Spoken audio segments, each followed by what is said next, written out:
প্রিয় ভিউয়ার্স, আমার কৃষক ভাইরা, আসসালামু আলাইকুম।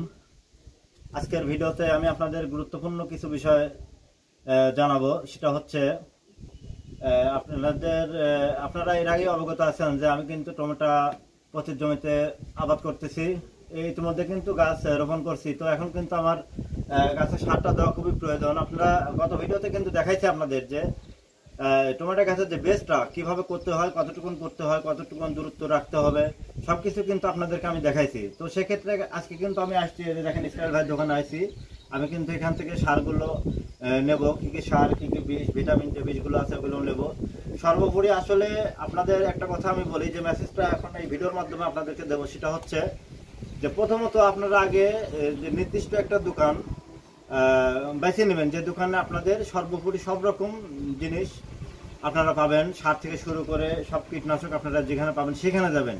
আর মূলত যে কথাটা সেটা হচ্ছে আপনারা ওই দোকানেই যাবেন যার কাছে গেলে আপনারা সুপরামর্শ পাবেন।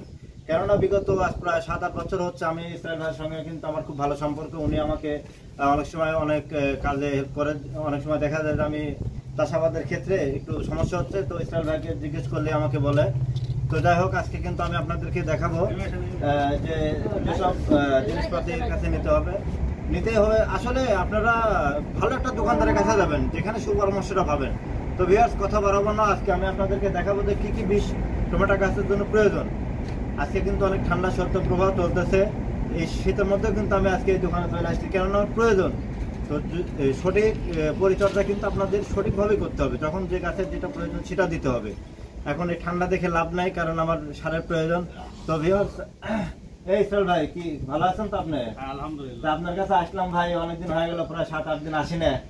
তো কি অবস্থা এখন আপনাদের এলাকায়, চাষাবাদের কি অবস্থা? কবি টবি সবাই ভালো তো না? আচ্ছা, তাহলে আমাকে আর ওই আজকে টমেটো গাছের যে টিপস ওইটা কিন্তু আজকে দিতে হবে। আর ওই যে নতুন একটা বিষয়ের কথা আমি শুনলাম যে দানা, যে প্রিয় ভিউয়ার্স, আমি আপনাদের আজকে একটা নিউজ দেই যে আপনারা যে পেঁয়াজের চারাটা বপন করছেন, আমি কিন্তু আপনাদের ভিডিওতে দেখাইছি যে অনেক কিন্তু ঘাস বাইর হয়েছে। সেখানে কিন্তু আমি আপনাদের পরামর্শ দিচ্ছিলাম যে ঘাসগুলো নিরাই দিতে হবে। তো আজকে আমি ইতিমধ্যে খবর পাইছি, বিগত 7 দিন হয়ে গেল, তারও বেশি হয়তোবা, দানার জমিতে আপনাদের একটা বিষ বাইর হয়েছে, যেটা আপনারা দিলে ঘাসগুলো নির্মূল হয়ে যাবে। যে কোনো ঘাস থাকলে নির্মূল হয়ে যাবে। তো সেক্ষেত্রে অবশ্যই ভিউয়ার্স, আপনারা বিষটা ব্যবহার করেন। আমিও ব্যবহার করবো, আজকে ইসরায়েল ভাইয়ের কাছ থেকে নেব। উনি আমাকে ফোন দিয়ে জানাইছে যে এরকম বিষ আসছে। আসলে এরকম দোকানদার পাওয়া সৌভাগ্যের ব্যাপার, কেননা সার্বিক রকম সুবিধা কিন্তু এদের কাছ থেকে পাওয়া যায়। তো অবশ্যই বিষটা ভাই আমাকে আজকে দিবেন। আমি প্রয়োগ করার পর কি রেজাল্ট আসে আমি আপনাকে জানাবো। তো এর আগে কি কেউ দিছে নাকি বৃষ্টি? দিছে তো না? রেজাল্ট ভালো হয়েছে না? তো অবশ্যই কিন্তু 100% রেজাল্ট না হলে কিন্তু আপনারা বিষটা প্রয়োগ করবেন না, কেননা আপনাদের একটু অসাবধানতার কারণে কিন্তু বিষটা ক্ষতি হয়ে যেতে পারে।